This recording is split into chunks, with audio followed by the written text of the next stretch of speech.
Why am I not a topper? मैं ही topper क्यों नहीं हूँ?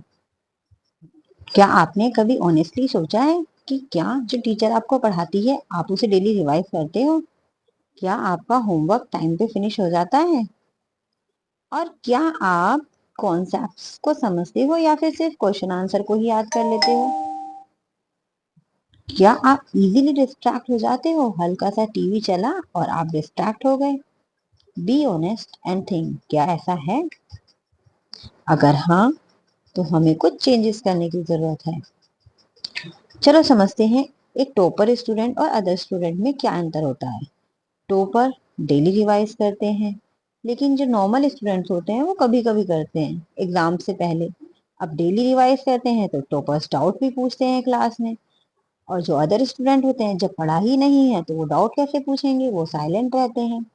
टॉपर्स राइटिंग प्रैक्टिस करते हैं और अच्छा से मेमोराइज करते हैं, लेकिन नॉर्मल स्टूडेंट केवल रीड करते हैं। टॉपर्स टाइम मैनेज करते हैं, जबकि एवरेज स्टूडेंट टाइम वेस्ट करते हैं। टॉपर्स कंसिस्टेंट रहते हैं और एवरेज स्टूडेंट कभी कभी पढ़ते हैं, कभी बहुत ज्यादा पढ़ लिया और कभी पढ़ा ही नहीं। हमेशा याद रखना चाहिए सक्सेस छोटी छोटी हैबिटों से आती है। डेली स्मॉल हैबिट, डेली थोड़ा पढ़ो लेकिन कंसिस्टेंट रहो, डेली पढ़ो। अब हम कहते हैं हमने पढ़ा तो लेकिन हम भूल गए। क्यों भूले? क्योंकि हमने रिवीजन ही नहीं किया था।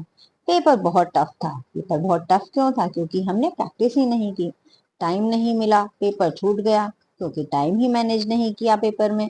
I understand but can't right, इसलिए नहीं लिख पाए क्योंकि प्रैक्टिस ही नहीं की थी। अगर राइटिंग प्रैक्टिस करते तो लिख भी पाते।